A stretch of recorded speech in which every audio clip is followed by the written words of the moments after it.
C'est important. Je vous salue dans le glorieux nom de notre Sauveur commun à tout Jésus-Christ de Nazareth. Le thème choisi pour la circonstance nous interpelle à plus d'un titre. Parler de la jeunesse et la sexualité que dit la Bible, ce n'est rien d'autre que d'amener la jeunesse chrétienne à une prise de conscience. Notre monde, vous le savez très bien, il convient de le souligner, est en perte de vitesse. Il vous suffit simplement de regarder tout autour de vous pour s'en apercevoir. Il suffit seulement de s'approcher au poste à côté d'une librairie ou d'un endroit où les journaux se vendent. Déjà, on est déjà interpellé souvent par des titres. Voilà, grossesse précoce, les grossesses non désirées, le taux de pourcentage est alarmant et inquiétant et interpelle les leaders religieux à plus d'un titre. Et les statistiques de certains experts par rapport au pourcentage de l'immoralité, au pourcentage de l'homosexualité, vraiment interpellent l'Église à plus d'un titre. Donc les crises, la crise mondiale, les catastrophes, les épidémies, les bouleversements, vagabondage sexuel, j'en passe, notre jeunesse véritable est la cible des mépris du diable, est souvent désorientée quant au domaine de la sexualité. Quelqu'un disait comme ça que le sexe est un problème de l'humanité. Le sexe a caché et a détruit beaucoup de vies. La sexualité, avant le mariage, comme l'a dit un leader, est un danger permanent pour notre jeunesse. Donc il est important qu'on éduque à plus d'un titre pour lever toutes les équivoques dans le monde. Qu'entendons-nous par jeunesse? Je vais vous montrer ma méthodologie pour qu'on sache où je vous conduis.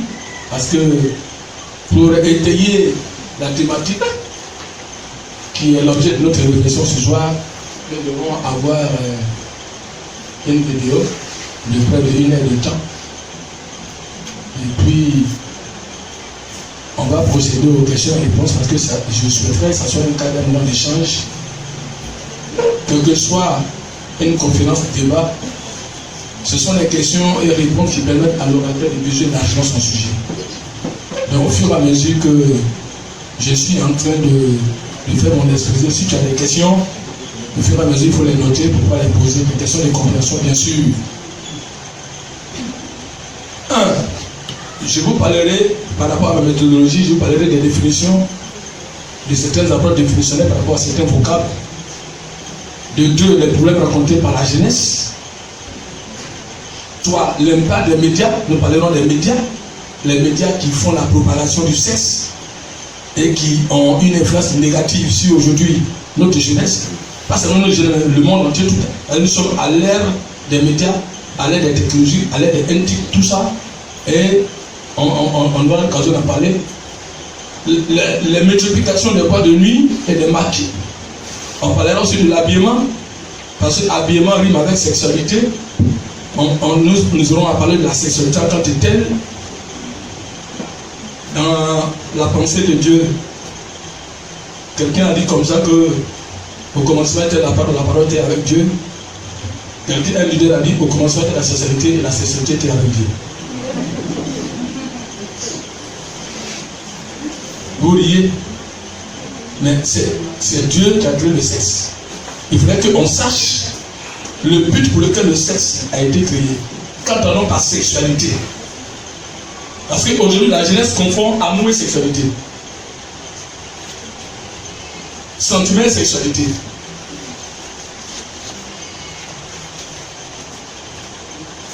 Les problèmes des cyber, la cyberpornographie, nous aurons l'occasion d'en parler. Parce qu'aujourd'hui, quand les jeunes devant les lycées, vous allez voir, il y a des cyber, mais quand les enfants y vont, est-ce que c'est pour les informations utiles par rapport aux étudiants à l'école? Voilà. Aujourd'hui, on a des portables là, ou même on a la pornographie dans les portables. Nous aurons l'occasion d'en parler. Les problèmes sexuels. Et après, quand nous parlons de l'éthique de la sexualité, de la même manière qu'on parle de l'éthique pastorale, l'éthique du travail, nous allons parler de l'éthique de la sexualité. Et on parlera de la discipline au niveau de la jeunesse, dans le domaine de la sexualité, et nous allons tirer une conclusion. Qu'entendons-nous par jeunesse? Il est vraiment important de définir ce que c'est que la jeunesse. J'ai eu l'occasion ici une fois, quand on a eu une conférence, j'ai eu l'occasion de définir ce que c'est que la jeunesse. Et la jeunesse chrétienne se voit menacée par l'immoralité, l'apostasie et l'influence par les médias.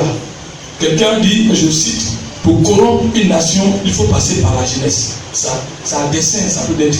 Pour corrompre une nation, il faut passer par la jeunesse. Parce que la jeunesse est la cible du diable. Parce que la jeunesse est l'avenir de l'église et l'église de maintenant. Donc il est vraiment aussi important que l'église aussi se doit d'enseigner à la jeunesse le cadre dans lequel on doit utiliser le sexe. Quelqu'un dit que le sexe s'en fout de l'enfer.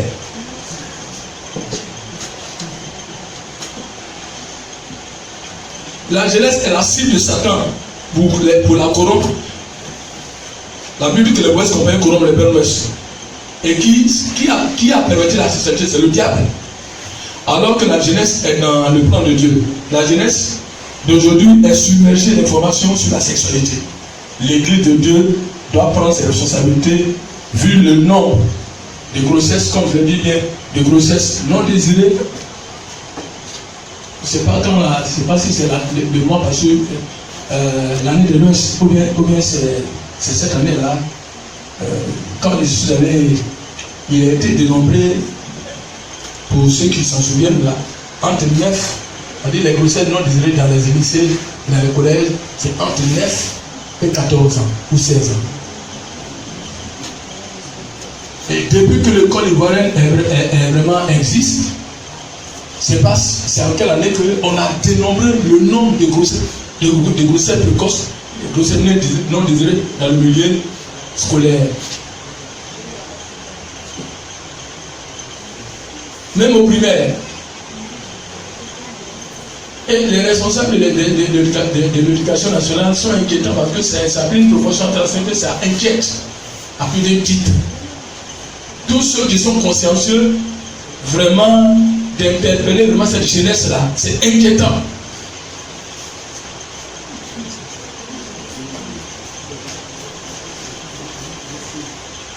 Vu le nombre d'infections au niveau du VIH-Sida, vous allez voir tout à l'heure, là, quand on va présenter sur la vidéo, vous allez voir les MST, les IST, tout ça, les maladies sexuellement transmissibles. C'est vrai qu'aujourd'hui, on fait la promotion, la propagande des préservatifs. Mais je vous informe que le préservatif ne garantit pas à 100%.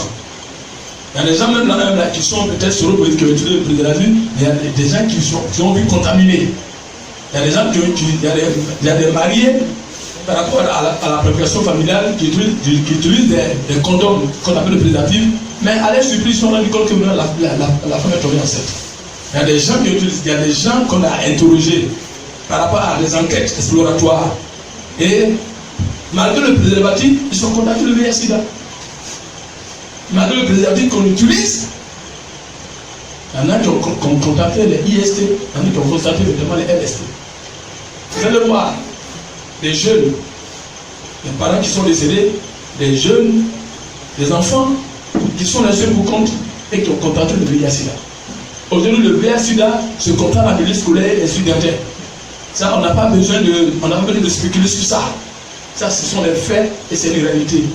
Et les experts en santé, même là, quand ils font des statistiques, c'est vraiment inquiétant. Vous allez encore voir qu'il y a des villes, comme San Pedro, Abengourou, etc., où le taux de prévalence du contamination du VSL est élevé. Mais notre jeunesse chrétienne n'est pas en reste.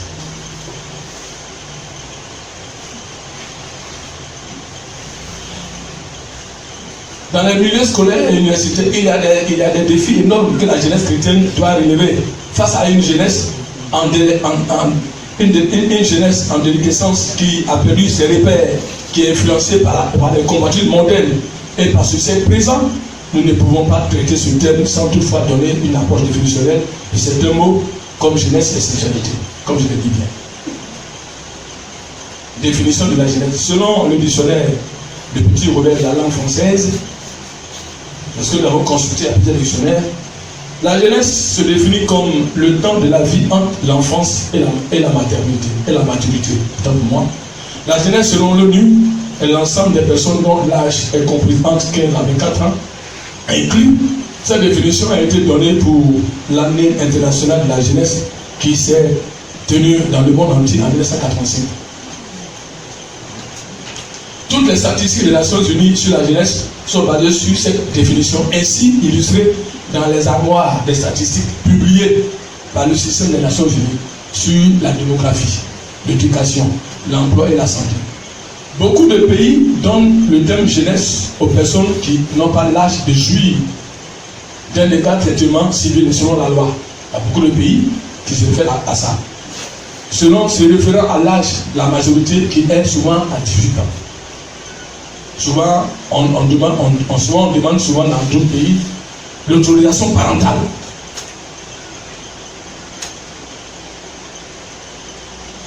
Cependant, la définition opérationnelle et les nuances données au terme jeunesse varient souvent d'un pays à un autre, selon les facteurs spécifiques socio-culturels, institutionnels, économiques et politiques. Soulignons aussi qu'au sein de cette frange de la population, il est important de faire la distinction entre les adolescents de 13 à 19 ans et les jeunes adultes de 20 à 24 ans. Car les problèmes sociologiques et de santé auxquels ils font face peuvent être différents. Donc voilà la définition de la jeunesse. À l'âge de l'adolescent est compris entre 12, 13 jusqu'à 18, 19 ans. Il y a des jeunes adultes aussi de 20 jusqu'à 24 ans. Définition de la sexualité selon le dictionnaire Logos. C'est l'ensemble des caractères morphologiques, sociologiques et psychiques déterminés par le sexe. L'étude déterminée par le sexe, l'étude des caractères de leur origine et de leur formation, l'étude de la fécondation, l'étude de la détermination du sexe et de ses anomalies, l'étude des caractères sexuels secondaires et de leur déterminisme, l'ensemble des faits, des comportements qui sont déterminés chez l'individu à l'existence de l'instinct sexuel. C'est-à-dire, qu'est-ce que je veux dire? En l'homme, Dieu a créé ce qu'on appelle l'instinct sexuel. C'est pourquoi quand un enfant se réveille très tôt le matin, quand il se réveille là, quand il se tire là, son sexe est en érection, ça veut dire que ce n'est pas le péché. Il ne faut pas lier ça.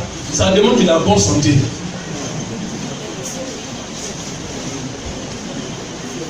L'instinct sexuel là, ça est en l'homme, qu'on le veut oui non. Mais par moment aussi, il faut apprendre aussi à maîtriser son instinct sexuel. Parce que souvent, c'est le diable souvent qui réveille ça. Voilà. Ce sont les mauvaises compagnies qui réveillent ça. Définition. Le terme sexualité désigne ce qui est lié au sexe. Donc le terme sexualité désigne ce qui est lié au sexe. Comme l'a dit l'assistant tout à l'heure, chacun de nous a un sexe. Voilà. Souvent on dit Jésus prends ma main, prends ma main. Il faut qu'on chante Jésus prends mon sexe, prends mon sexe. Vous chantez ça, mais vous devez dire à Jésus de prendre votre sexe. Parce qu'il fait assez de dégâts.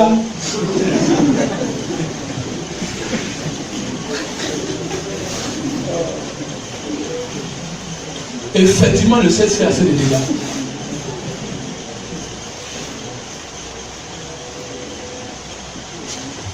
Souvent, il y a souvent une personne que vous allez souvent aux maladies infectieuses, souvent assistant. Il faut peut-être que tu organises ça avec les assistants, que vous allez au sud, pour voir aux maladies infectieuses, pour voir des jeunes de tout âge qui sont dans un état comateux entre la vie et la mort, et qui sont dans un regret total, mais c'est bien trop tard. trop tard déjà.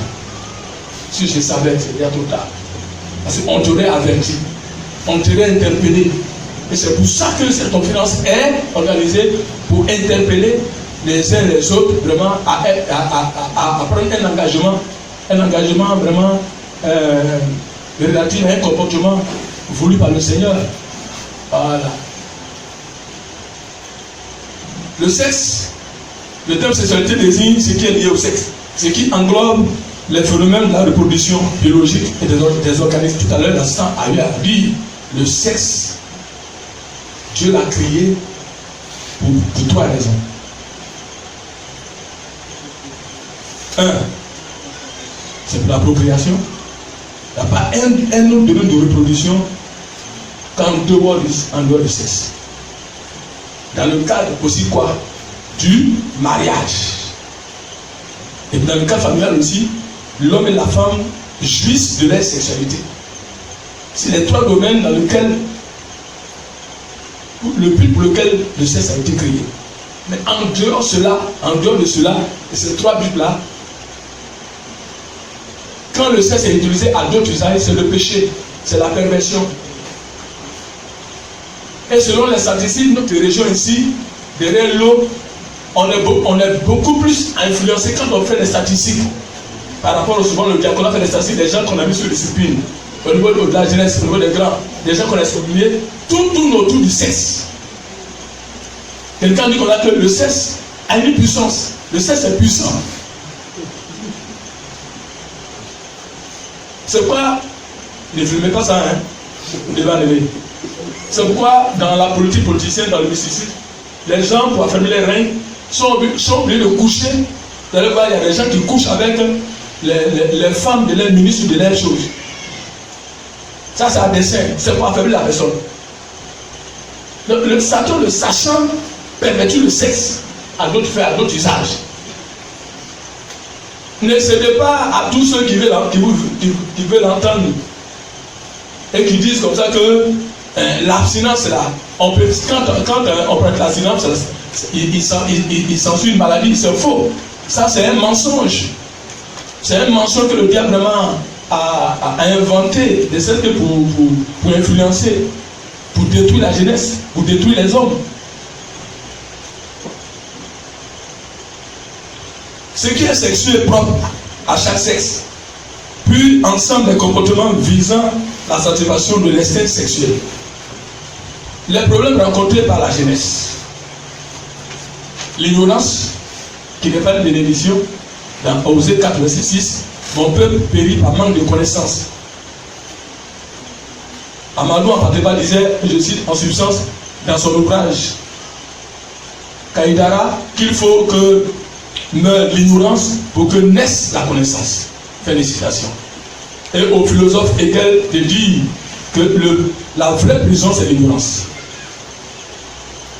Donc le diable maintient la jeunesse dans l'ignorance. C'est pourquoi quelqu'un dit comme ça qu'entre le riche et le pauvre, c'est que les différences, ce sont les informations. Il y a les informations que le riche a, que le pauvre n'a pas. C'est pourquoi il est vraiment important souvent qu'on vous informe sur les dangers liés à l'utilisation du sexe avant le mariage. L'impact des médias. Aujourd'hui, comme Dieu m'a fait la grâce, j'ai fait la communication. Aujourd'hui, les médias exercent ce qu'on appelle une influence négative sur ceux-là qui regardent la télévision. Qu'est-ce que je veux dire? Aujourd'hui, derrière les choses, les publicités, derrière les publicités, il y a la manipulation. On essaie de la manipulation. C'est-à-dire, et qui prend une bouteille de Coca-Cola et qui voit que vraiment c'est rafraîchissant. En quoi on peut être en Syrie pour faire la publicité? C'est pourquoi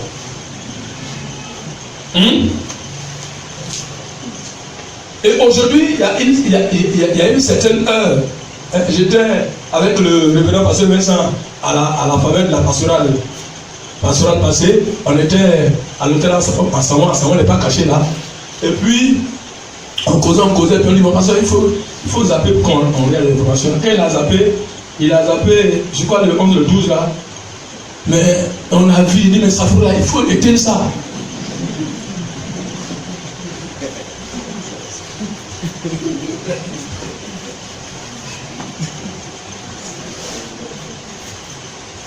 Les médias, à une certaine heure, c'est pourquoi nous qui sommes les parents, il est vraiment important qu'on mette un code, qu'on codifie tous les appareils que nous avons. Nous, ce qu'on fait, à une certaine heure, on en est à 4. Parce qu'à une certaine heure, il y a des sites, il y a des sites où comment on appelle ça là? Des chaînes, merci, des chaînes où, à une certaine heure, c'est la pornographie. C'est vrai ou c'est faux? C'est vrai ou c'est faux? C'est vrai, vous ne répondez pas, c'est vrai ou c'est faux? J'ai du mal à répondre parce que les souterrains, non, que tu regardes ça, c'est vrai. En regardant tout ça, ça sape et ça influence négativement. Tu as vu ton esprit et tu seras encore tenté encore d'aller expérimenter. Il y a des gens, c'est par la pornographie, c'est par les chaînes, en regardant la pornographie, qu'ils se sont lancés dans certaines aventures. Les films feuilletons diffusés. Souvent, quand tu montres que tu souhaites les enfants disent papa, il faut les regarder, papa, il faut les regarder. Il y en a même là qui font faire les yeux, et puis quand ils font les yeux, ils ont les yeux ouverts comme des bébés. Quand ils ferment les yeux, ils ont les yeux. Les films feuilletons diffusés sur nos antennes de télévision, les romans pornographiques, les cassettes VCD et DVD vendus à proximité dans les cinémas, les marchés, etc. Nous faut vivre chaque jour que Dieu fait des heures à vous couper le souffle. Allez-y, au plan Carrefour de Commency, à côté du commissariat, vous allez voir des points où vous allez voir les CD en vente. C'est pas vrai? C'est vrai ou c'est faux? Moi, souvent, je fais des enquêtes. Hein. Vous ne répondez pas, c'est vrai ou c'est faux? C'est vrai. Quelle fois, regardez un peu.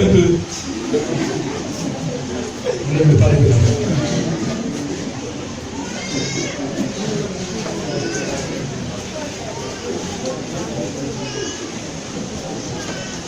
Il y a un danger permanent par rapport aux médias. C'est que les médias, on ne dit pas, on n'est pas comme les médias. Les médias, en tout cas, nous donnent les informations utiles par rapport à tout ce qui se passe dans le monde. Mais en même temps qu'ils nous donnent les informations utiles, il y a un danger.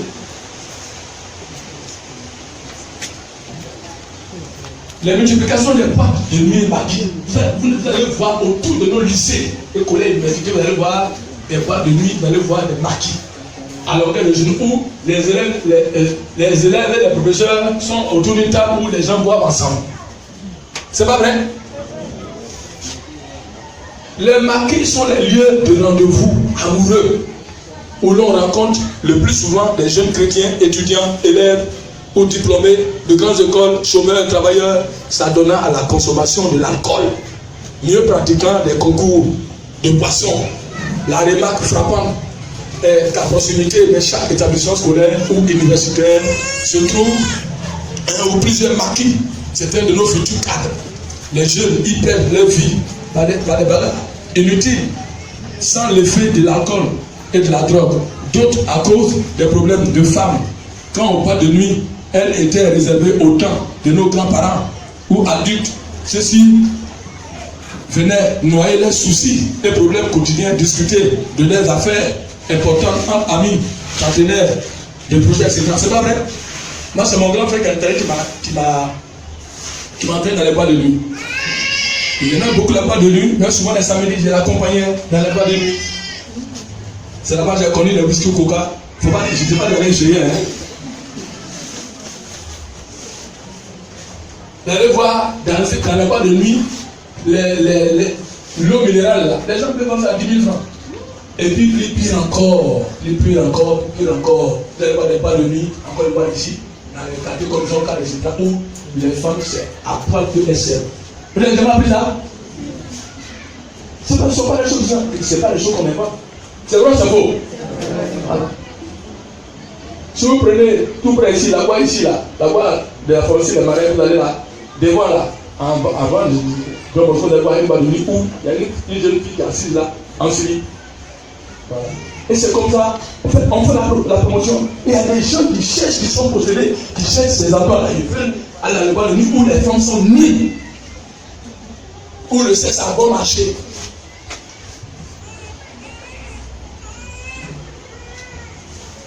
Et tout ça, Satan fait cela à dessein.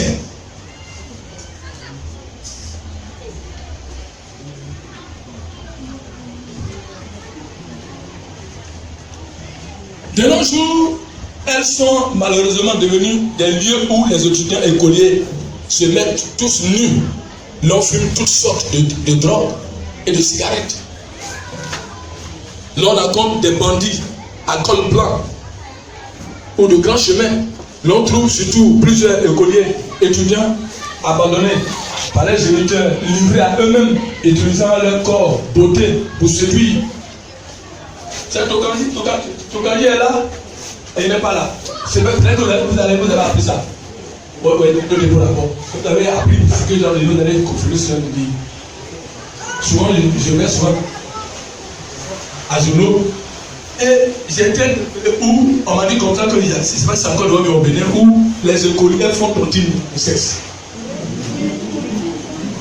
Et vous dites, qui a une fois qui a appris ça?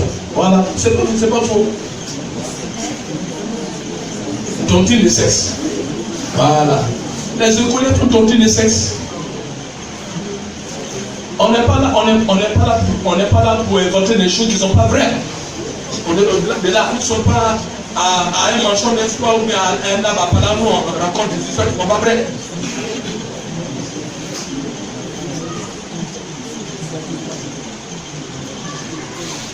Tontine de sexe, des écoliers qui donnent aux tontines de sexe.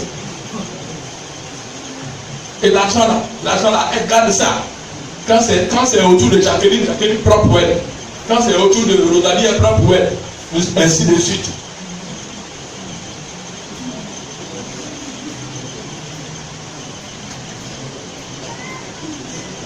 Pour celui des Argentins, dans le but de trouver quotidiennement les pitances, nous remarquons que les boîtes de nuit et les maquis sont des lieux de très dangereux pour notre jeunesse, qui doit éviter de les fréquenter au risque d'y perdre la vie.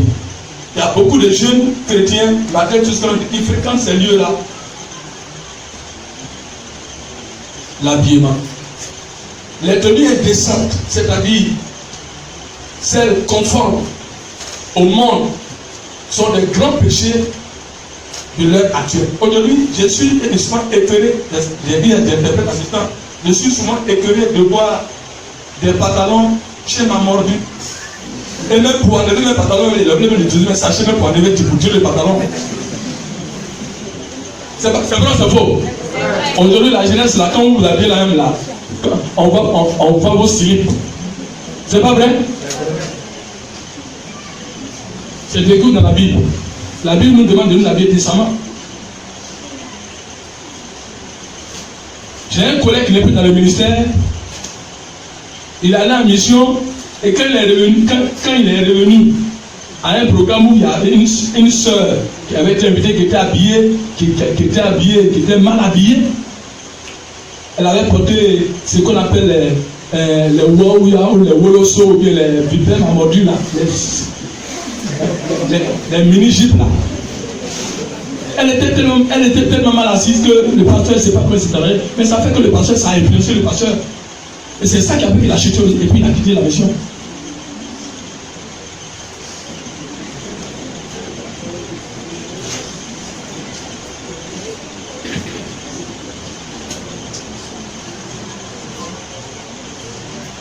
Les tenues indécentes, c'est-à-dire celles conformes au monde, sont des grands péchés pour l'heure actuelle. La mode aujourd'hui, de façon générale, excite les passions. Elle provoque l'immoralité et les péchés abominables. Les crimes sexuels, regardez dans notre île, comment les gens s'habillent. Les chants, comment est-ce que les chants s'habillent. Les leaders, comment est-ce qu'on s'habille. Comment nos enfants s'habillent. Tout ce qu'on doit cacher là, c'est exposé. Les lolos, là, les seins, là. Aujourd'hui, on va dire tout. On ne cache rien ici, on dit tout ici aujourd'hui. Tous les lolos, les seins là sont mis en exergue. Et le frère en Christ, là, il va avaler crachat. Quand il va aller dormir là, c'est la sirène qui le poursuit. Il va faire des cauchemars. C'est un problème. Et on met les gens mal à l'aise.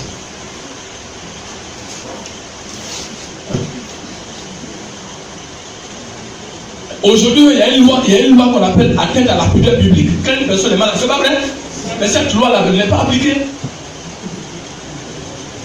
L'église même qui est censée être un modèle, même là encore, c'est encore grave. C'est encore grave. Les péchés abominables, les crimes sexuels croissent d'une manière vertigineuse à cause des tenues indécentes, les vêtements trop courts, trop collants, trop osés, excitants, les passions, bien que ceux qui les portent en sont parfois inconscients. 1 Timothée 2, verset 9 à 10. Quelqu'un nous lit ça rapidement. 1 Timothée 2, verset 9 à 10. Jésus n'a pas besoin des jeunes qui pèsent les oreilles, des jeunes qui sont en deuil.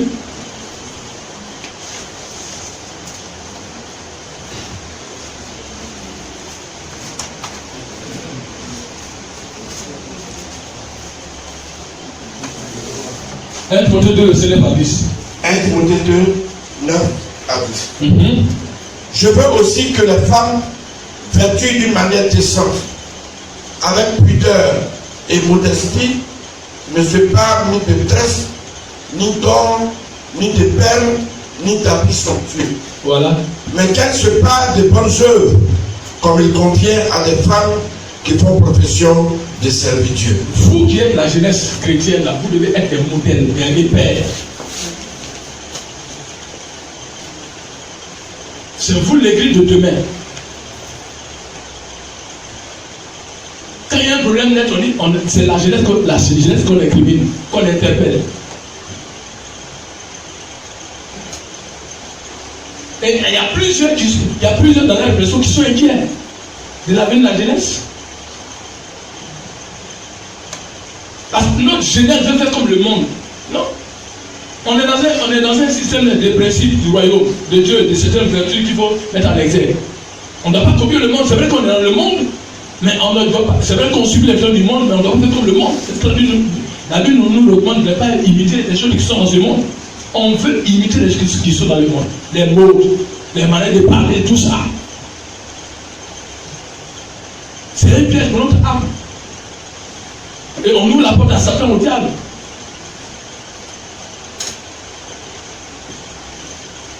Pour le servir, même d'une jeunesse responsable dans l'habillement devant une génération païenne et dépravée sur le plan vestimentaire. Le monde est dans la dépravation totale. Regardez le monde. La sexualité. Dieu créa l'homme à son image, il le créa à l'image de Dieu, et il créa l'homme et la femme, et il les créa mâle et femelle. Écoutez très bien. Dans d'autres versions, on dit Dieu créa l'homme. Il créa l'homme et la femme, mais dans d'autres versions, on dit mâle et femelle. Mâle et femelle. Aujourd'hui, l'homosexualité est développée au milieu de la jeunesse. C'est vrai ou c'est faux?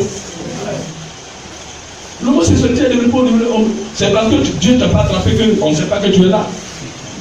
Peut-être que tu es venu à cette conférence-là aussi. Tu es en train d'écouter le conférencier. Mais l'homosexualité aujourd'hui est développée au milieu de la jeunesse. Au niveau scolaire, études, étudiantin, c'est développé. C'est en train d'entrer dans l'église même, c'est pas vrai. Aujourd'hui, il y a des lesbiennes, aujourd'hui, il y a des homosexuels.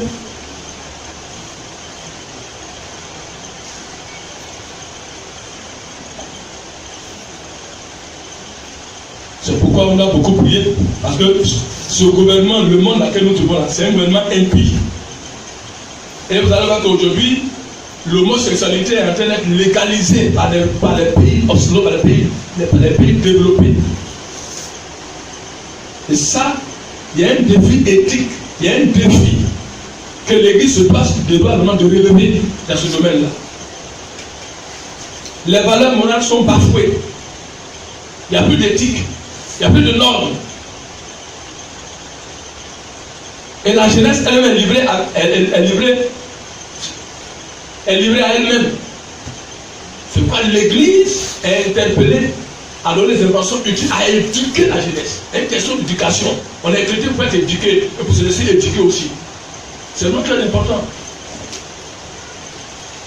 Dieu dit, soyez féconds, multipliez, remplissez la terre, la sujettissez. Genèse 1, verset 28. Dieu créant le sexe pour un but. La Bible n'enseigne pas que la sexualité en elle-même est un péché, mais elle nous révèle que son mauvais usage en est un. Dieu a établi et béni la sexualité. Aujourd'hui, notre société entière est saturée de sexualité. Il est presque impossible aux jeunes d'y résister. Aujourd'hui, les jeunes, les frères, selon les statistiques, vraiment, les jeunes aujourd'hui n'ont pas la capacité de résistance face au sexe là. Ceux qui résistent là, ils sont peu. Qui a résisté comment est-ce qu'au mariage? Ah, c'est ça. C'est pas bon, hein?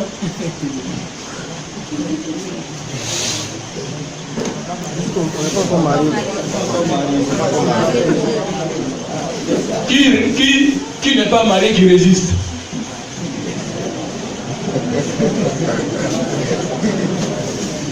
Il y a des gens qui lèvent la main comme ça. Nous, quand on connaissait pas, on toquait la main du maître. Manger. Acclamons le Seigneur, si vous résistez.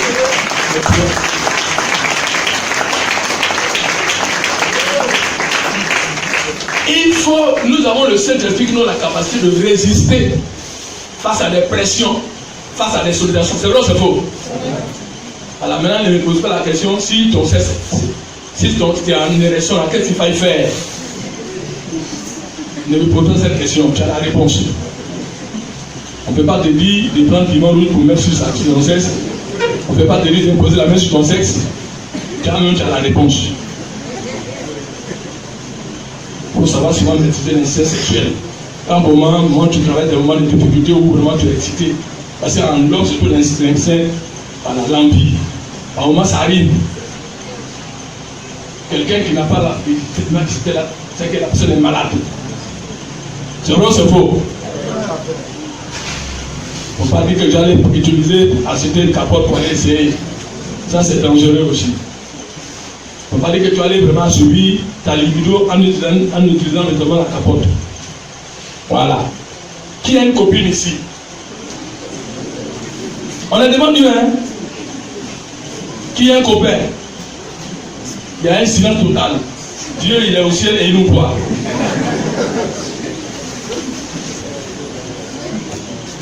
Oui, bien c'est lui qui donne direct que je suis en train de faire. Personne n'a le courage de dire moi. Acclamons le Seigneur.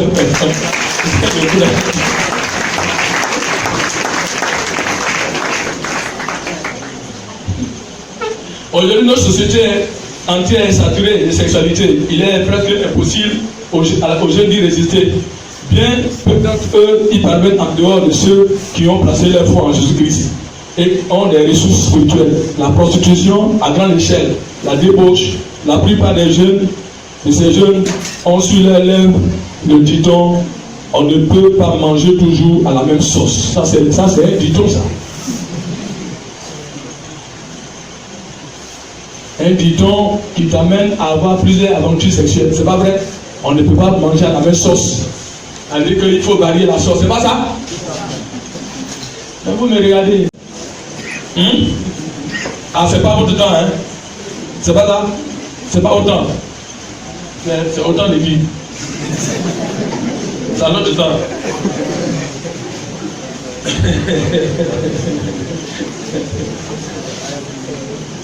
Une profanation du temple du Saint-Esprit. La sexualité a toujours été considérée comme un tabou. Si nous ne parlons pas de sexualité à la jeunesse et à nos enfants, à certain âge, c'est la rue qui va les apprendre. C'est pourquoi, à un certain âge, selon vous, c'est à quel âge on doit parler de la sexualité? Selon vous, c'est à quel âge? Hein? Je ne vous entends pas bien. Oui? Elle fait prendre le micro. Oui.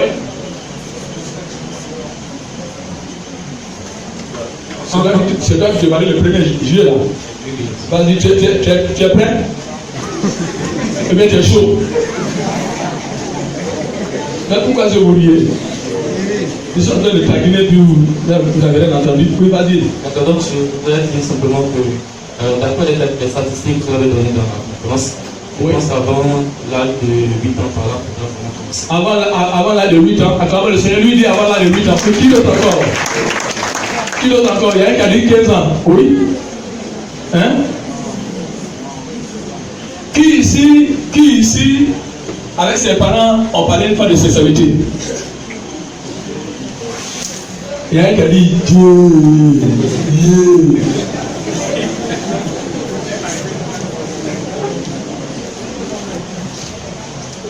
Les jeunes qui connaissent mieux que les mamans.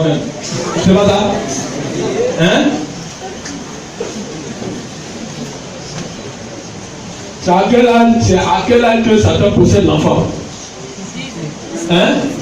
J'ai dit, c'est à quel âge que le diable possède l'enfant? Hein? Hein? L'âge de quoi? Est-ce que c'est souvent bien de parler de la sexualité avec les parents? Mais vous ne répondez pas bien. Il y en a qui disent il y en a qui disent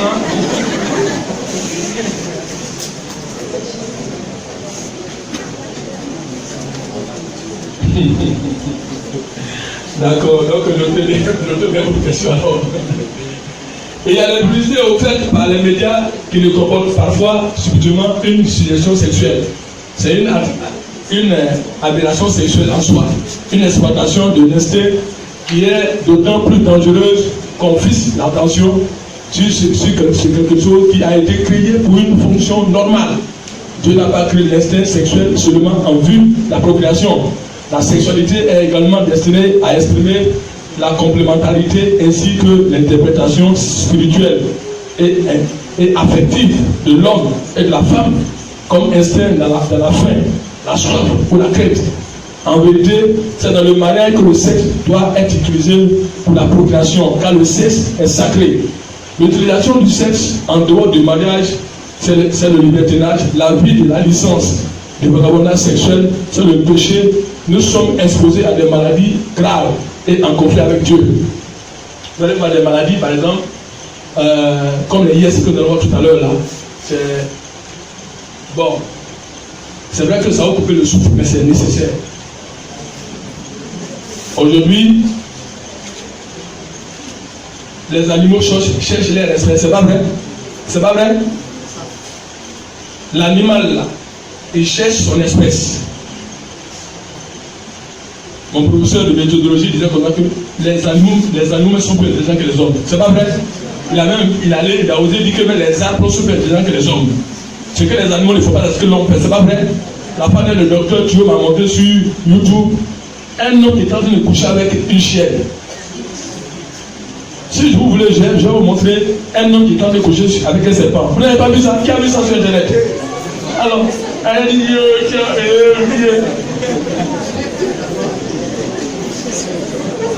j'ai monté ça au bureau à mes conseillers, les gens ont tapé les têtes. Allez-y sur le YouTube, qu'elle s'est cachée. Il couche avec vraiment. Et les gens montrent bien même. Le monde est en enfer, comme l'a dit Colin Fontani. La discipline au niveau de la jeunesse dans le domaine de la sexualité. Jeunesse, tu as besoin d'être discipliné pour bien demander à Dieu de t'aider dans la discipline. Dans le livre de Job, nous lisons, j'avais fait part avec mes yeux et je n'aurais pas arrêté mes regards sur une vierge. Job 31 sur 1. Une autre version de la Bible rend ce passage de la manière suivante. Je m'étais interdit de façon solennelle tout regard de désir sur une jeune fille. Combien de tentations commencent par la vue? Il faut faire un pacte avec mes yeux et dire à Dieu, Seigneur, j'ai besoin de discipline dans l'habillement, dans le comportement, dans l'utilisation de l'internet, dans le langage. Tout commence dans l'esprit. Vivre sainement, sa sainteté est une vie pure et propre. jeunesse, fuis les passions de la jeunesse. Nous avons vu tout à l'heure de Timothée, la vie sexuelle ne peut être goûtée dans sa plénitude physique, morale et spirituelle que dans le domaine du mariage. Donc si tu n'es pas marié, reste tranquille. Même si tu as reçu des lettres, quelqu'un naturellement tu es. C'est pourquoi souvent j'ai connu une soeur comme ça que j'ai beaucoup aidée parce qu'elle n'était pas trop appréciée. C'est pourquoi nous les hommes faisons attention quand on apprécie les soeurs là. On peut apprécier une soeur, ça s'arrête là. Mais derrière l'appréciation, si ça va au-delà, c'est pas bon. Donc quand vraiment tu es bien quoi. Tu es bien quoi.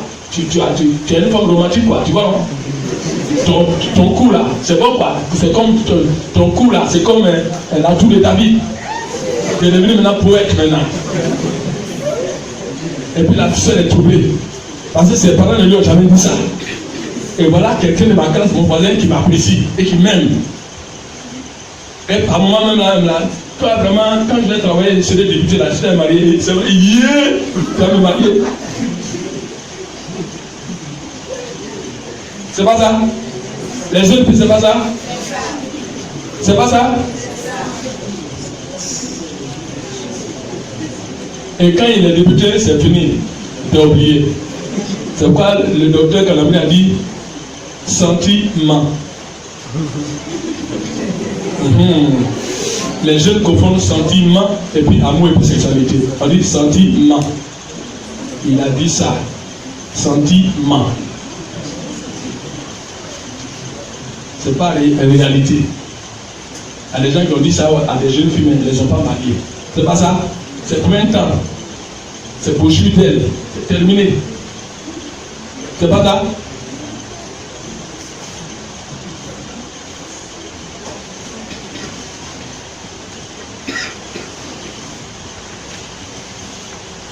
Pour conclure, je vais conclure avec ça. Il y a 9 principes d'une éducation sexuelle basée sur le développement du savoir-être. Que tout à l'heure, là, je vais lire tout à l'heure, quand on va finir la vidéo. Donc, il est 16h24. Allez, éteignez-moi ça, et puis on va regarder. Voilà. Merci à vous pour cette conférence qui nous a beaucoup fait du bien de façon continue.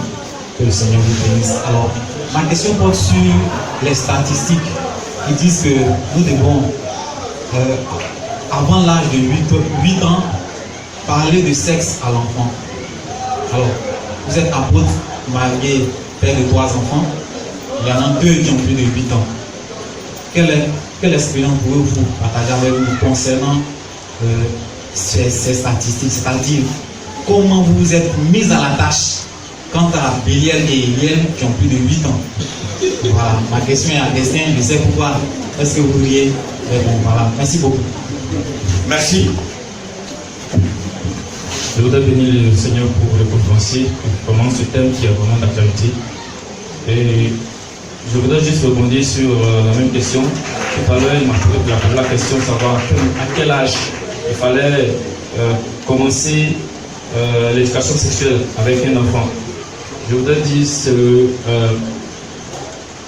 je me souviens bien avoir eu une discussion avec le fils de ma tutrice, qui m'a dit que lui, il avait commencé à avoir les relations sexuelles lorsqu'il était à la maternelle. Voilà. Cela m'amène à poser la question, quelle approche, comment est-ce qu'il faut s'y prendre pour l'éducation sexuelle d'un enfant? Merci. Merci, petit marié. Bon, je suis le frère Kadia Ludovic, de Koumassi, premier élu de maison. Ma question est la suivante. C'est quelle est la différence entre les sentiments d'amour et puis l'amour? Merci. Bien. Je me présente, que Dieu nous bénisse, Atia Herman, ouvrier à l'évaluation. J'ai 2 questions. Bon, la première, c'est une question véritable, la deuxième, question de suggestion. La première, c'est par rapport aux invitations qu'on reçoit sur Facebook. Parce que j'ai fait un constat. J'ai reçu une invitation, et puis bon, bizarrement, je ne lui dis pas avant d'accepter. Donc, cette fois-ci, sur ce jeune homme, j'ai eu l'envie de vérifier les amis avec qui il échange. Et comme ça, j'ai vu un de ses amis qui était en relation avec lui. Et j'ai vu sa page Facebook. Cet ami-là, il est ami à une lesbienne. Donc, quand j'ai vu sa page Facebook, j'ai vu ses amis. Donc, je lui dis qu'on fait comment face à une situation. Voilà. Chrétienne, baptisée, sur la région de Koumassi. Je peux faire des noms. Donc, et puis, la deuxième question, c'est au niveau de l'éducation des enfants par rapport à la sexualité. On sait que la première mère a 8 à 9 ans. Donc, moi, je me souviens que éduquer un enfant sur la sexualité, c'est dès que tu constates qu'il va commencer déjà à manifester les premiers caractères, les caractères sexuels primaires, et puis après secondaire. Si vous constatez ça avant, il va commencer à lui en parler. Pour lui dire que ça, c'est ça, ça, c'est ça, c'est ça. C'est quoi ce que je dis. Merci. Merci. Donc, on va permettre à l'apôtre, les statistiques montrent qu'il faut parler du sexe aux enfants avant 8 ans. Alors, comment s'y prendre? Et pour parler dans le centre d'Ésaïe, quelle est votre expérience personnelle, vous qui avez des enfants qui sont dans cette tranche-là? Ok, d'accord, merci, responsable d'Ésaïe. Voilà, je voulais révéler comme ça que je suis membre de EFF, l'Espérance pour la famille, pour la francophonie. On fait les premiers étudiants formés par EFF. Si vous allez sur le net, www.eff.com, vous allez voir. Et on a eu plusieurs modules de formation avec certains experts. Aujourd'hui, il y a ce qu'on appelle des thérapeutes. On a parlé des thérapeutes familiaux, etc. Les gens qui s'occupent des choses, des problèmes de couple, les gens qui, ce qu'on appelle l'ATP, l'accompagnement théologique pastoral, qui accompagnent les gens, les enfants en souffrance, etc. J'ai fait un année de mariage le 22 novembre 2017. Dieu m'a fait grâce d'avoir 3 enfants. Il y a 2 enfants qui ont dépassé l'âge. Voilà. Et l'autre a 5 ans. Comment vraiment on se prend dans le cadre de l'éducation. Lui qui est né à plusieurs fois, il m'a accompagné à suivre les modules. Voilà. Par moment, je le prends et puis on va assister à des modules. Mais souvent aussi, j'ai des entretiens avec lui. Alors, comme je l'ai dit bien, vous savez, si dès l'instant avec le discernement que vous voyez que le temps est favorable de parler de cette chose à votre fils, si vous ne le faites pas, moi je ne voudrais pas que ce soit la rue qui enseigne ces choses à mon enfant. Ça, voilà. Donc, en tant que berger, en tant que serviteur de Dieu, en tant que père de famille, il est vraiment de mon devoir et mon épouse, que même avant même qu'on ne parle, même la fois dernière, on en parlait. Avant même que notre fille ait ses premières règles, il faut lui enseigner ce que c'est. Voilà, ce que c'est que les règles. Voilà, premièrement, quand ça vient, comment on s'y prend. Dans notre étonnement, elle a dit qu'on est ancien, ça veut quoi déjà? Voilà, donc ce que vous ne voulez pas entendre est déjà les enfants l'entendent déjà à l'école déjà. Est-ce qu'on se comprend bien? Voilà, donc les experts disent comme ça qu'il n'y a pas un âge. Pourquoi je dis qu'il n'y a pas un âge? Parce que toi tout à l'heure tu as donné un témoignage de quelqu'un qui a donné un témoignage qui a, si on donne l'atelier aux uns aux autres de dire comment, il y en a plusieurs esprits, il y en a qui ont commencé étant à 5 ans, à 10 ans, etc. Mais l'école où ma fille va ici au groupe scolaire, on nous a interpellé qu'il y a des jeunes enfants, il y a des enfants qui s'amènent avec des jeunes filles. Donc ici, on exige à ce que la fille vienne avec porte quelque chose. J'appelle ça encore des courants. Hein? On appelle ça quoi? Voilà. Parce que ils ont découvert qu'il y a des jeunes de la grande section souvent qui ont eu des attitudes là, il y en a qui ont voté, il y en a qui ont fait tout ça. Voilà. C'est pourquoi certains experts ne sont pas unanimes. Il y en a qui disent que pour d'autres personnes c'est à 5 ans. D'autres disent que évidemment les avis sont partagés, d'autres disent que c'est à 7 ans. Il y en a qui disent que mais c'est à quel âge que Satan possède un enfant. Même dans le ventre de la mère déjà, l'enfant, Satan peut posséder un enfant. C'est pas vrai? Donc on estime que c'est à tout âge, quand le père est pas vrai, qu'il faut parler de la sexualité à son enfant. Mais mon fils déjà, il y a des coups qu'il m'a donné, nous-mêmes on a été étonnés déjà parce qu'à l'école déjà, il y a des choses que les gens ils savent déjà. Donc pour anticiper, donc en tant que père de famille, mon devoir c'est de parler avec l'âge qu'il a, de parler vraiment de sexualité. Voilà son importance, voilà les conséquences, les risques sont liés à ça, en relation sexuelle avant le mariage. Donc c'est honnêtement prudent et puis honnêtement regardant à cela. Parce qu'il ne faudrait pas que ça soit comme quelque chose comme tabou. C'est vrai, à notre époque c'était tabou, hein. Mais dans le monde dans lequel nous trouvons là, ce n'est plus tabou, hein. Voilà, ce n'est plus tabou. Donc je pense que voilà, il faut avoir le discernement et puis il faut avec les enfants avoir des moments d'échange franches. Voilà, parce que c'est nécessaire de parler de cela aussi à l'enfant. L'apôtre Basile aux États-Unis, son dernier fils, je crois que c'est l'enfant de Néphanas, a posé la question à son père quand sa petite soeur était. Il a dit papa, mais je ne sais pas, par miracle comme ça, maman a accouché, comment ça se passe? Comment on accepte une femme? Il avait déjà 6 ou 7 ans là. Donc, au travers de la question que l'enfant posait déjà, donc, c'était l'occasion propice au pasteur de parler de ça à son fils. Parce qu'il dit, mais c'est pas quel miracle maman est tombée enceinte. Tu as soufflé sur son ventre, mais tu as fait comment? Voilà. Est-ce que vous voyez? Voilà. Maintenant, l'autre question, c'est laquelle? En fait, la question, c'est la même question. Comment on s'y prend? C'est la même question. Vous voyez, il y a des parents, je connais des parents qui n'en parlent pas du tout. Parce que les parents, pour d'autres parents, parler c'est un risque. Parler c'est une ouverture. Mais ce n'est pas vrai à quelque part. Voilà. Parce qu'aujourd'hui, véritablement, on est dans un monde où c'est un village planétaire où tout est exposé, on parle de tout et de rien. Donc la nécessité, c'est pour nous, en tout cas, de discuter avec les enfants. Mais de parler de ça, c'est pas mauvais. Il y a rien de tabou. Voilà. Nous, à notre époque, on n'a pas eu la grâce de parler de ça. Parce que, bon, les parents n'ont pas eu. Moi et mon père ne m'a jamais, moi-même là, j'ai pas reçu une formation de sexualité.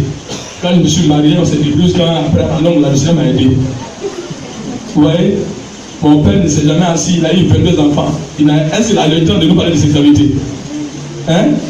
Voilà. Nous, on n'a pas eu la grâce. Et nous aussi, nos enfants doivent avoir cette grâce-là pour qu'on échange franchement. Voilà, et qu'on les accompagne. C'est pas mauvais en soi. Amen. Voilà, donc c'est ma réponse à ça. Merci beaucoup, pasteur, pour ajouter à ce que le pasteur a dit. Ce qu'il a dit, ça ne garantit pas à 100% que l'enfant va suivre les conseils. Le pasteur, il joue son rôle. Oui. Son rôle d'avertissement, d'éducateur. Oui. Vous voyez, Judas avait le meilleur pasteur, mais vous savez ce que Judas a fait. Voilà. Donc ça ne garantit pas à tout prix que l'enfant va suivre. Mais c'est des indications qui sont données. C'est des balises quoi qu'il faut mettre. Voilà. Kadia Achille, Kadia Ludovic, il a demandé quelle est la différence entre le sentiment d'amour et l'amour véritable. Ça c'est une très belle question. C'est une très belle question. Ça fait plusieurs fois qu'on me pose cette question.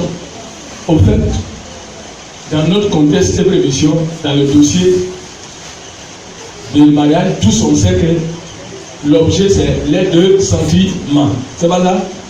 D'accord, on a les sentiments d'une sœur. C'est pas ça? Voilà, les sentiments qu'on a de la sœur.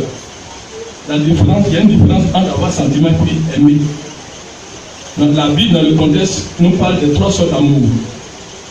Vous savez ça? Il y a l'amour filial, il y a l'amour éros, charnel, filial entre 2 amis, c'est pas ça? Et puis l'amour agapao. sais, tu vois. Voilà. Quelqu'un dit comme ça que on n'apprend pas à s'aimer, on s'aime avant de se marier. Est-ce que vous voyez? Les sentiments, là, comme l'a dit le docteur Canabri, c'est des choses qui sont passagères. Ça s'évanouit. Ah, vraiment, j'avais ces sentiments, mais je n'aime plus. Hein. Je n'aime plus ce sentiment. Vous n'avez jamais entendu parler de ça? Voilà. Si on sentit un sentiment, on va faire fausse route. Ça a des conséquences graves même. Voilà. Au plus, nous demandons aux frères l'amour. L'amour, là, c'est un amour sans condition. Voilà. Sentiment, là, tu peux même désirer, mais tu peux même divorcer. Est-ce que vous voyez? Voilà. Donc, il y a une différence entre sentiment et puis vraiment l'amour, frère. Voilà. C'est pourquoi, là, quand on lisait par exemple 1 Corinthiens 13, on lit ça. Hein? 1 Corinthiens 13, vous allez voir la charité. Quand je parlerai des langues des hommes et des anges, si je n'ai pas la charité, je suis un air qui résonne, et ainsi de suite. Quand je distribuerai, vous allez voir que ça parle de charité. Dans le verset, c'est l'amour. Ce n'est pas des sentiments. Voilà. Vous n'avez pas vu que dans la vidéo là, hein, il y a des jeunes qui ont eu des sentiments, qui sont fait problème de mariage, mais à la longue là, ça ne s'est pas réalisé. Ça, c'est quelque chose qui s'évapore, c'est passager. Voilà, donc il y a une différence.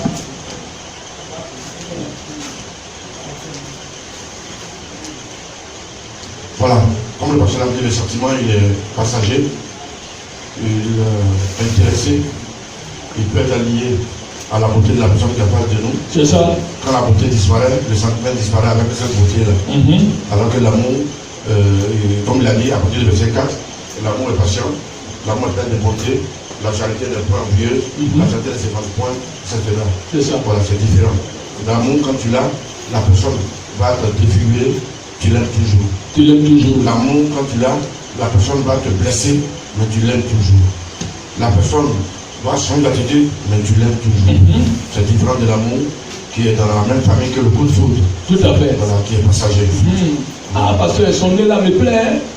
Mais quand son nez est brûlé, en tout cas, elle a vraiment, elle a beaucoup de fesses. Hein. Ah, ses poils là, les choses là me plaisent. Hein. En tout cas, son cou là, rond, la cassée là, ça me plaît. Hein. Son teint bien joli. Hein. Voilà. C'est pourquoi le docteur dit que celui qui aime souffre. C'est pas vrai? Voilà, nous allons continuer s'il y a des questions. C'est la dernière vague venue, la dernière vague. Et puis qu'ils soient mis avec des chrétiens. Alors comment s'y prendre? Comment s'y prendre? Bon, vous savez, moi j'ai un principe. Hein. Je me dis comme ça que dans le cadre du ministère pastoral, si le Seigneur me fait la grâce, en tout cas, de connaître une sœur qui est vraiment lesbienne, il est demandé pas de l'évangéliser. C'est un. Qu'est-ce que je gagne à avoir pour camarade une lesbienne? C'est d'abord c'est un bon témoignage. Et si vous voyez sur ma page Facebook, un homosexuel qui est amené à la quotidienne semaine, vous allez douter de moi, est-ce que lui-même n'est pas homosexuel aussi? Donc vous voyez, quand on est chrétien, il y a des choses qu'on ne se doit pas de faire. Ce n'est pas du tout intéressant. Et ils ont leur langage. Moi aussi, j'ai mon langage aussi. Donc dans la réalité, je ne vois pas vraiment, je ne vois pas l'utilité ou l'importance vraiment de mettre, d'être ami à une lesbienne. Qu'est-ce que je gagne? Quelle est la vérité que je vais atteindre? Ce n'est pas un bon témoignage.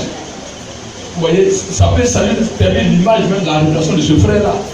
C'est un frère qu'on a interpellé, qu'on a dit non, c'est pas bon. Voilà, si tu as eu la grâce de connaître une lesbienne là, ton rôle là c'est de l'évangéliser pour que vraiment elle dit dans ça, c'est pas bon. Dieu condamne ça même. Voilà, Dieu vraiment condamne ça. Donc il faut savoir se chercher des amis. Il a dit que les mauvaises compagnies corrompent les bonnes mèches. Il faut s'en garder, c'est vraiment très dangereux, c'est même risqué même. Voilà, parce que tu sais,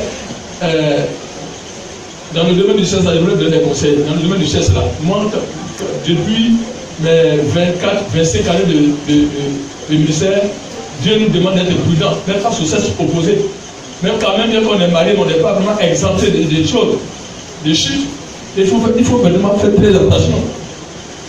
Il faut vraiment savoir choisir ses camarades. Et puis il faut faire très attention. Parce que ça peut te compromettre.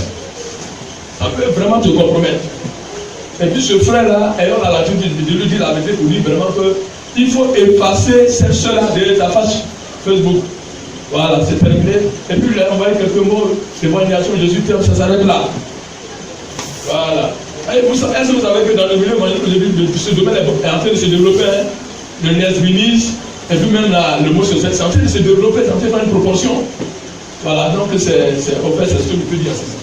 Oui, pour compléter ce que le pasteur a dit, la personne peut avoir peut-être accepté cette amitié en connaissance de cause.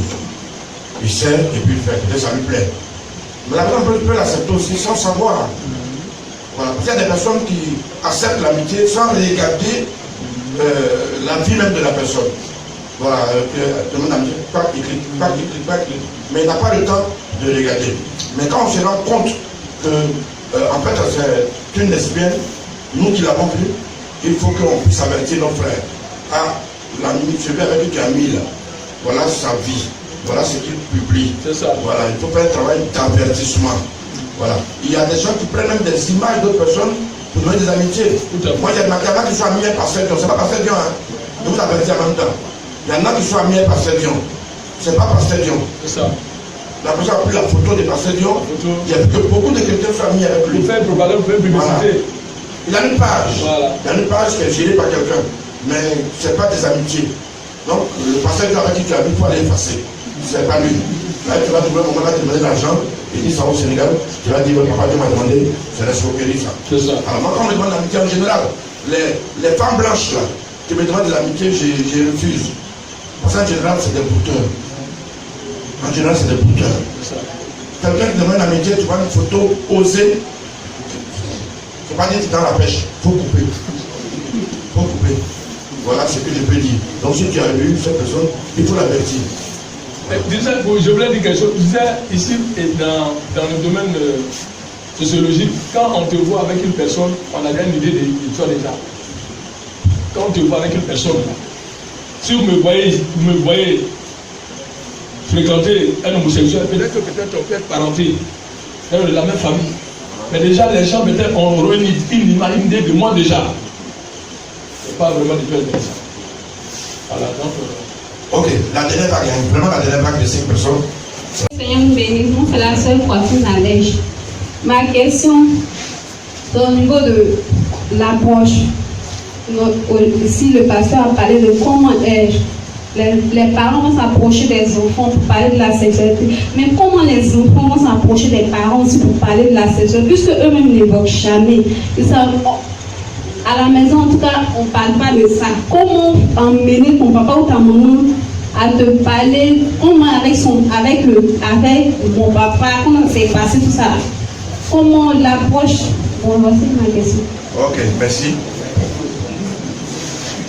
Oui. Bon, c'est la sœur Drogo Marie à la Sistana.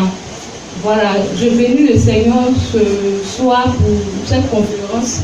Et j'aimerais poser une question au pasteur pour qu'il puisse nous aider. Nous, en tant que leaders, qui suivons ces jeunes filles aujourd'hui qui viennent au Seigneur. Parce que tout dernièrement, à la Pentecôte, quand j'étais allée à Bobo, j'ai été confrontée à un cas où il y a une de mes filles que j'encadrais depuis les classes d'âge, au niveau des juniors, qui a eu à tomber enceinte. Et sans me dire, elle a eu à avorter. Bon, elle a essayé une fois d'avorter. Et quand je suis partie à la part, je l'ai vu, son aspect m'a tellement fait chaud que je lui ai demandé, tu as quel problème? Elle dit qu'elle n'a rien. Et quand on commence ici, je l'appelais encore pour lui demander, qu'est-ce qui ne va pas? Elle dit qu'elle a dit, est-ce que tu es enceinte? Elle dit oui, qu'elle était enceinte de 2 mois, qu'elle essayait d'avorter, mais que c'est pas tombé, mais qu'elle essaye encore dans le, parce qu'elle ne veut pas garder la grossesse. Elle est en seconde, elle a pratiquement 17 ans. Et j'ai essayé de la convaincre par tous les moyens de ne pas avorter. Elle dit, et que soit le prix à payer, même s'il faudrait qu'elle reste dans cette situation, elle va rester dedans, mais elle doit voter. Et effectivement, elle a voté. Quand je suis allée, elle n'allait même pas bien. Son père aussi n'est pas au courant, puisque son père a tellement confiance en moi qu'il m'a dit, ah, c'est à cause de toi que ma fille va à l'église. Donc si quelque chose arrive, tu es responsable. maman de Georgette, comme ça son père aime m'appeler. Donc, j'ai dit Georgette, ce que tu es en train de faire, c'est tellement mauvais. Si je dis à ton papa, ce sont des Béninois, il va directement payer ton transport pour aller au Bénin. Parce que tu viens d'avoir. Elle n'allait pas bien, et je suis allée saluer, mais son pas pour lui, sa fille, soit peut-être c'est un palou, mais soit l'amour de ventre naturel. Or, elle venait de faire un avortement. Maintenant, face à cette situation, qu'est-ce que nous, en tant que responsables, nous devons faire? Ça, c'est la première préoccupation. Et il y a aussi, il était causé avec une ouvrière. Il m'a dit ouvertement,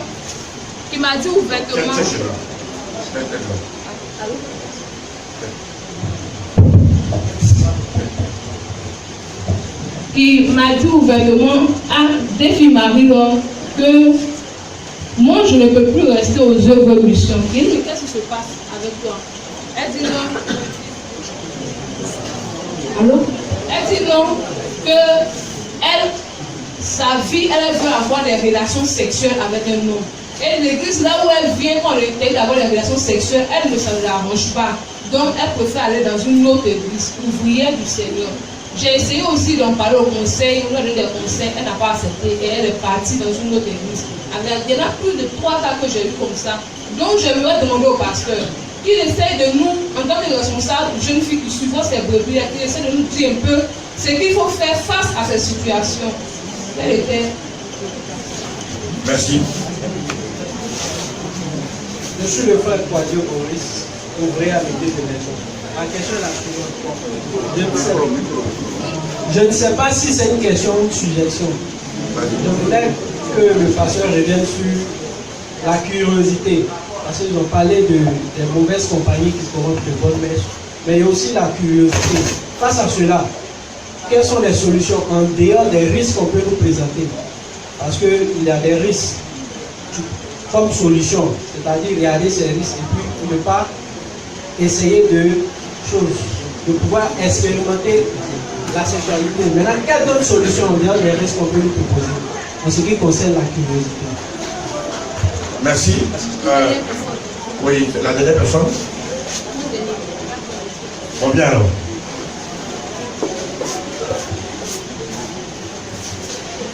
Je suis la sœur Kadomat. Bon, c'est pas une question que il y a une sœur qui est venue me voir une fois. Elle m'a dit, ah, j'ai fini mes monstres. Et après mes monstres, j'ai envie d'aller avec une autre. Est-ce péché ou pas? Voilà. Donc je lui ai dit, c'est pas péché, mais ça arrive. Ça dépend de la manière que tu vas gérer. Peut-être que les responsables voient les jeunes filles. Il y a celles qui ne savent pas faire toilette. Excusez-moi, elles ne savent pas faire des toilettes. Il y a d'autres, quand elles commencent la maturité, les hormones se lèvent. Voilà. Donc vraiment, si les responsables des jeunes filles là, vous pouvez parler aux responsables pour pouvoir encadrer vraiment les filles. Parce qu'on ne parle pas ici, c'est dire, elles vont entendre. Là-bas aussi là. Quand ça c'est pas maintenant, on parle ici maintenant. Voilà. Donc c'est un peu ça. Merci. Je suis le frère Abdoulaye Jean de Koumassi Premier, ouvrier au MCRC. En fait, mon intervention, je voulais la faire en dernière position parce qu'il ne s'agit pas d'une question en vérité, mais plutôt pour attirer un peu l'attention des uns et des autres sur un fait. Parce que tout à l'heure, pendant la projection, il a été dit que même pour ceux qui veulent utiliser les préservatifs, il arrive qu'il y ait des risques de contraction de grossesse ou de certaines maladies. Et il y a une petite vérité que je voulais vous dire, que je voulais vous communiquer. En ce sens que... Il n'y a pas de petite vérité. Oui, en fait, une vérité. Mais cher ami, s'il te plaît, l'intervention là, après il faut enlever cette partie, parce que cette vérité là... Faut mon professeur de biologie, était surtout à titre commercial. Le commerçant, il ne te dira pas le côté négatif de son produit. Il fera tout pour t'amener à le consommer, à l'acheter. Et c'est ce qu'ils sont en train de faire en ce qui concerne le préservatif. Voilà, donc toi qui es tenté d'utiliser cela comme moyen de contraception ou bien de protection contre l'IST, te voilà averti.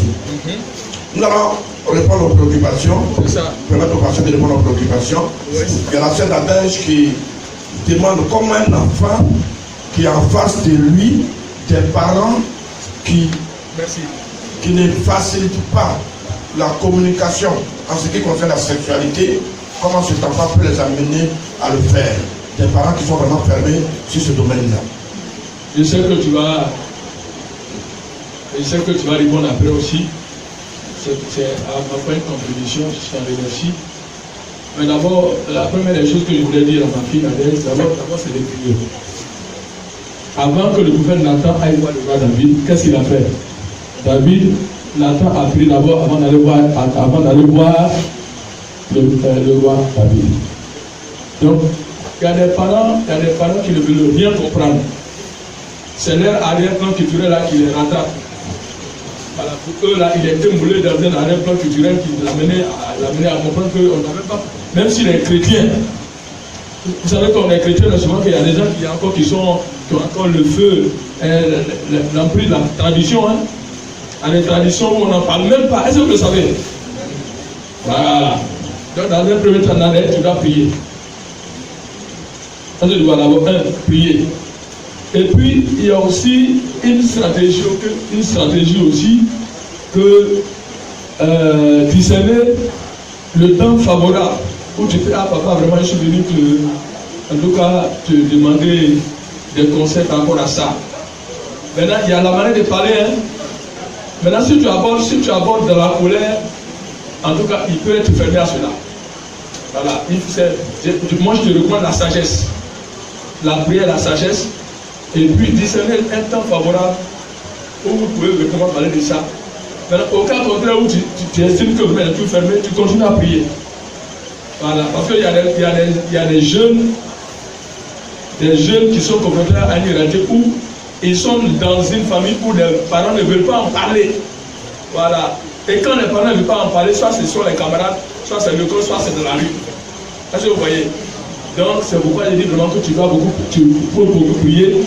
Et puis bon, voilà, parce qu'en réalité, il y a dans la relation entre parents et enfants, il faut de temps en temps, c'est vrai que de temps en temps parler de ça, te préparer. Demain là, tu es appelé à fonder, c'est comme un collègue. C'est marié dit, mais la peau de Dieu, il y a eu Katanga sur le lit, hein. Voilà, j'ai demandé à Dieu qu'on n'est pas, moi j'ai vu qu'on n'est pas, on s'est battu après, on s'est retrouvé la cartelle là-bas. Donc quand c'est comme ça, quand c'est comme ça, c'est pas bon. Même vous voyez, mais pour vous, même qui êtes fiancé là même, le pasteur Niketia même là a conçu un livre, le guide des fiancés. Voilà, où dans ce guide des fiancés là, tout est expliqué en réalité.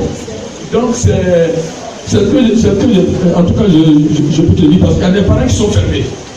Il y a des parents qui n'osent même pas qu'on parle, parce que pour eux c'est tabou, c'est un mythe. Et quand c'est comme ça, il faut beaucoup prier, et puis voir le temps opportun et la sagesse.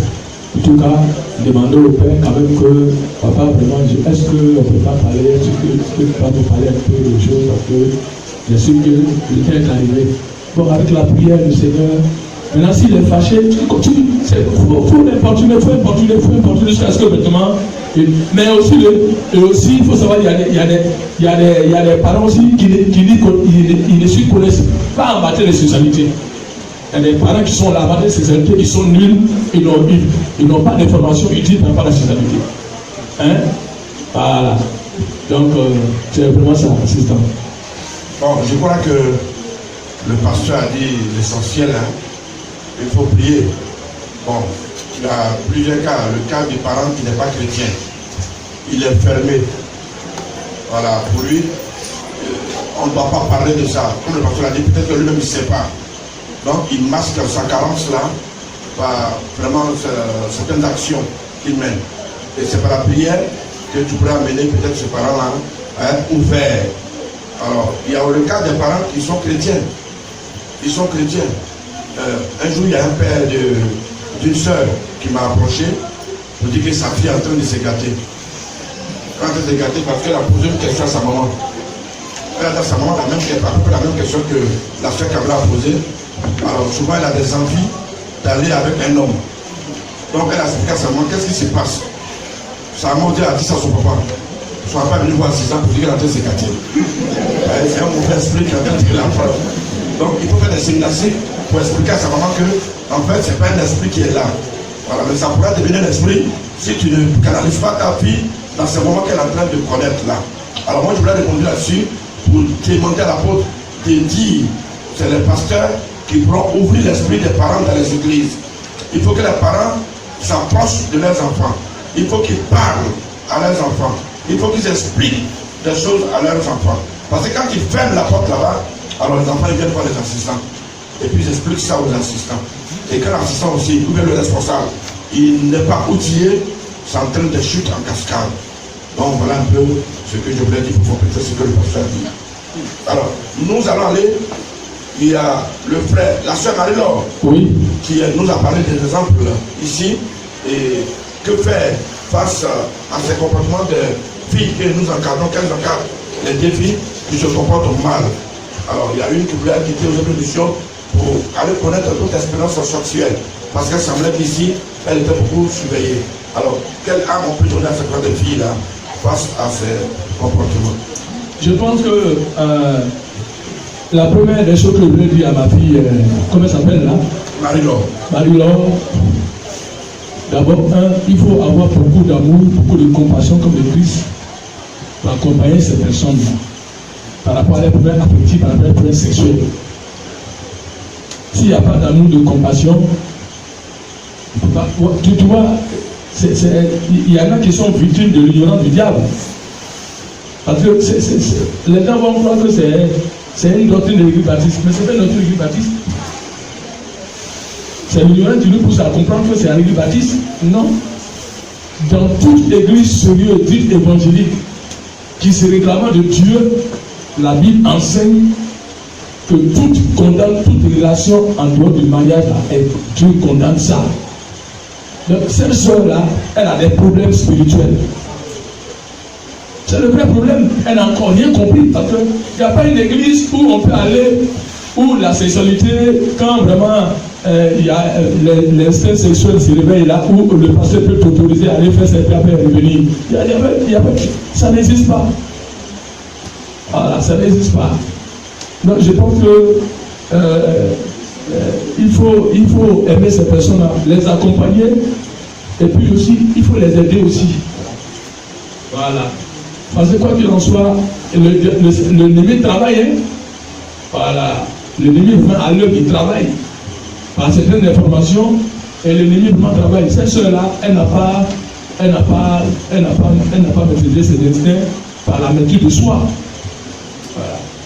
Comment tu peux comprendre qu'une personne, par exemple, il y a aussi le degré de conversion d'amour pour le Seigneur aussi. Une personne qui est en grossesse, coûte que coûte, elle peut avorter. Coûte que coûte, elle peut avorter. Elle n'a rien compris. L'enfant n'est pas péché, mais c'est l'acte sexuel que Dieu condamne.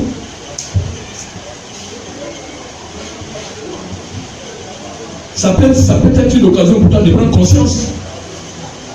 Et puis c'est pas que là qu'elle a posé un acte, c'est condamnable, c'est un grand péché. L'avortement, c'est un maître qu'elle a commis, elle est maîtrière. Elle est maîtrière. Et puis c'est pourquoi si vous aussi, qui êtes les leaders, si vous voulez aussi faire la cure d'âme aussi. Parce que quand on fait la cure d'âme, on connaît mieux la réponse de la personne. Si elle a eu des aventures sexuelles, on sait déjà comment s'y prendre pour l'encadrer, pour l'accompagner. Parce qu'il faut connaître ces personnes-là, avoir des entretiens avec ces personnes, connaître les arrière-plans pour les encadrer, avoir des moments de prière aussi avec elles aussi. Parce que c'est vraiment très important. Parce qu'elle peut être victime. Aujourd'hui, on va dans les églises où il y a un laisser-aller où on peut tout faire. Il y a la vie de licence de libertinage, mais que c'est pas une question d'église, mais c'est une question de principe de Dieu. Voilà. C'est une question biblique.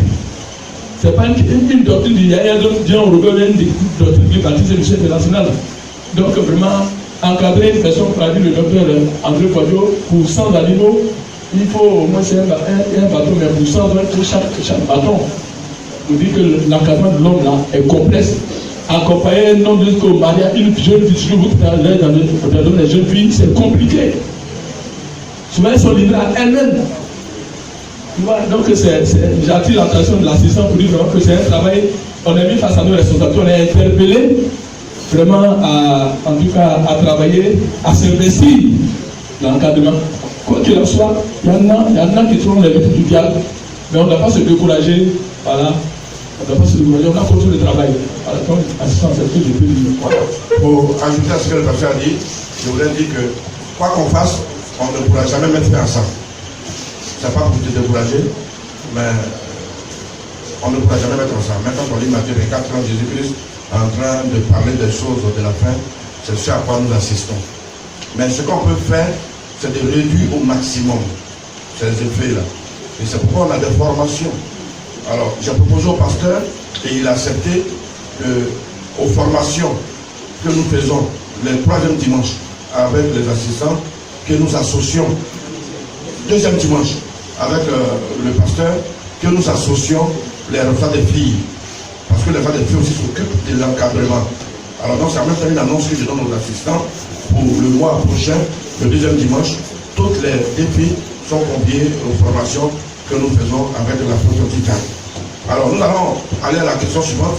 Le frère Boris qui a parlé aussi du problème de la curiosité. Qu'est-ce qu'il y a derrière le sexe? Ce qui pousse les jeunes gens aussi à s'adonner à la sexualité avant le mariage. Alors, en plus de ça, les mauvaises compagnies, quelles sont les solutions qu'on peut donner à ces jeunes-là? Ok, d'accord, vous savez, quelqu'un dit comme ça que il y a une bonne curiosité. Moi, je me souviens même que j'aimais beaucoup taquiner mes professeurs. Et puis, il y avait des questions souvent quand on est en récréation, je suis avec eux, il y a des choses que je demande. Voilà, et je veux savoir, souvent ils disent, quel est ton professeur, quel est ton secret? Ça, c'est une bonne curiosité. Il y a des gens qui sont curieux, qui apprennent, c'est pas vrai, qui apprennent des bonnes choses. Mais par contre aussi, il y a des curieux qui sont allumés de l'esprit démoniaque. Voilà, la curiosité, par exemple, de quelqu'un qui est curieux, qui vient aller regarder dans la douche, comment la fille là, elle est déshabillée, ou comment elle est là.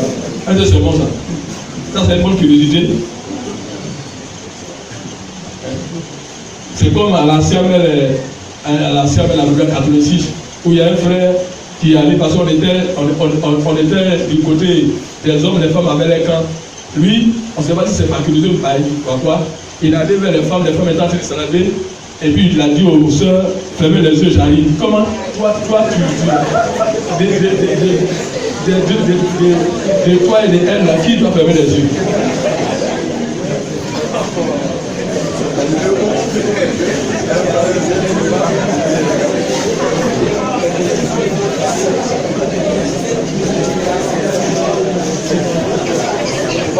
Il y a des personnes qui ont été victimes de la curiosité et la conséquence, quand on est curieux, la curiosité va t'amener à essayer.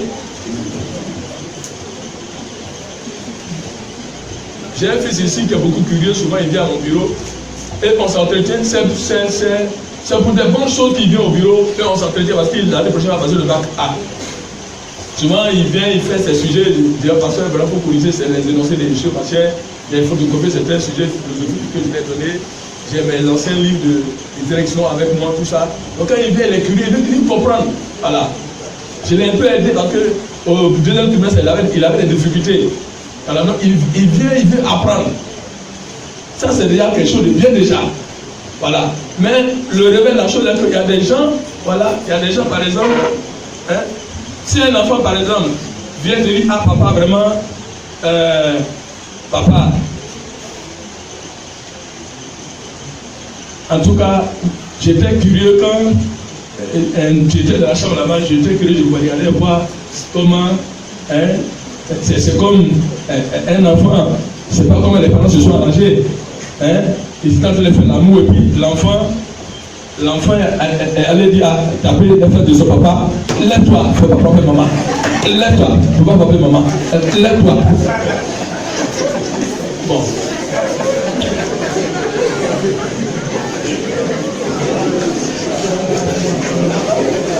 J'ai dit, je vous en supplie, il y a des choses où il ne faut pas chercher à connaître. Il y a des choses qu'il ne faut pas chercher à voir, à savoir. C'est pas vrai? Comment on pénètre tout ça? Est-ce que vous avez besoin de ça? Les préliminaires, vous avez besoin de ça. Les célibataires, vous avez besoin de préliminaires. Comment la femme a fait son organe, est-ce que vous avez besoin de ça? Si tu cherches la curiosité là, tu vas chercher à expérimenter ou bien. Et l'expérimentation là, des conséquences graves. C'est pourquoi vous devez vous approcher vers vos leaders, vos responsables qui ont de l'expérience par rapport à ça. C'est plus mieux comme ça. Alléluia. C'est vrai que par moment, quelqu'un dit qu'on va que pour cacher quelque chose, il faut mettre dans un livre, à force de chercher, on trouve, mais ça a des limites. Voilà, ça a vraiment des limites. Alléluia. Il y a des gens par curiosité, ils se sont égarés. Vous n'avez jamais vu des frères par curiosité, ils sont une esprit. Ils ont dévié, ils se sont égarés, ils sont tombés dans la déviation. Ils ont voulu chercher par la curiosité. Et ils n'ont pas consulté des personnes avisées à la matière. Ils se sont égarés. Voilà. Donc vraiment, c'est assistant, c'est ce que je voulais vraiment dire. Hein. Ok, merci beaucoup. Voilà, il faut être beaucoup prudent, beaucoup sage. Alors pour terminer, donc, la sœur Cablan qui a parlé de la sœur qui après s'est menstruée a eu des envies. Voilà, donc qu'est-ce qu'il faut faire devant de celle? Mais écoutez, même quand mon fils Eliel dort, quand il se dit, le Bakari se lève, ça veut dire qu'il est en bonne santé. Maintenant, comme le fils de l'apôtre Médiacon, quand il est à Bengourou, quoi, tu le connais bien, soir de soir, il a dit, papa, je fais publicité. Il dit, toi, tu es petit quand tu es quelle publicité?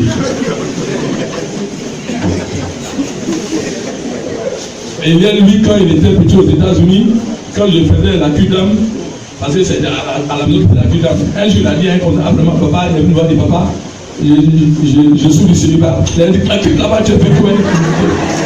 Je suis quel du célibat. Bon, vous voyez vraiment des grâces, ça c'est l'enseignant. C'est pas tout qui est péché, c'est pas tout qui est sorcellerie, c'est pas tout qui est démon. Hein? Je me lève là, c'est normal que vraiment je sois en érection. Ou bien, parce que je me porte, quand je porte bien là, ça c'est chaud. Maintenant, dans ça là, quand on va se masturber, c'est un problème. Est-ce que vous voyez? Dans ça, quand on va se masturber, c'est un problème. C'est un problème. Une fille, tout à l'heure dans mon esprit, j'ai dit ma fille, l'instinct sexuel là, ça se trouve en l'homme, c'est que tu n'es pas homme. C'est parce que tu es femme qu'après les menstrues, vraiment tu sens le désir. Mais quand on sent le désir là, dans la QDAM là, vraiment, parce que dans la QDAM là, parce que je sens le désir, mais quand on est dit, comment tu te fais? Comment tu te prends? Voilà, dans la désolation, je revois la grâce du Seigneur. Par moment, vraiment, en tout cas, je cours de la musique. Par moment, je lis la Bible. Et puis, je prie. Je reprends à la grâce du Seigneur. Puis, vraiment, soit, en tout cas, je me confie à un responsable, il m'aide et puis m'accompagne. C'est comme ça. Mais c'est pas démoniaque. C'est pas vraiment démoniaque. Voilà. Maintenant, il y en a aussi, il faut reconnaître qu'il y en a aussi qui ont des pulsions, des incitations qui sont démoniaques. Est-ce que vous savez ça? Voilà. Dans le domaine, on aura peut-être une conférence sur les messages subliminaux ou le veut la conscience, peut-être on va peut-être voir ça, parce que dans le domaine de la drogue, du rock and roll, il y a des musiques. Elle nous a dit qu'il y a des musiques, quand vous écoutez la musique, là, vous êtes excité. Est-ce que vous savez ça? Hein? Il y a même des parfums sataniques où quand vous mettez, ça attire. Est-ce que vous le savez? Est-ce que vous le savez? Vous le savez? Voilà. Il y a même des choses que les gens ont créées quand vous mettez vous pompez votre maison, ça excite. C'est pas ça? C'est pas ça? Voilà. C'est quoi quelqu'un dit? Ça c'est un pasteur qui a dit qu'entre l'homme et la femme, la haine, attention chino-tactique, c'est comme de l'aimant. Et il faut faire très attention. Alléluia. Et puis quand tu vois que tu es excité, il faut être prudent, il faut beaucoup veiller. Il faut que tu répondes à la grâce du Seigneur. Il ne faut pas le dire au frère, si tu m'en prie, je suis excité, il va dire ah, mais je suis la solution au problème, allons faire. Comme le frère qui a dit, parce que la presse qu'on a, c'est l'em-lem. Donc vraiment, c'est normal, hein. Et puis, bon, il faut aider. Tout homme à son instinct qu'il faut souvent maîtriser aussi. Alors, il faut voir les responsables pour nous accompagner, pour nous aider, pour nous orienter, quand souvent, alléluia. Les pasteurs souvent qui vont faire un an, des années aux États-Unis, alors sans les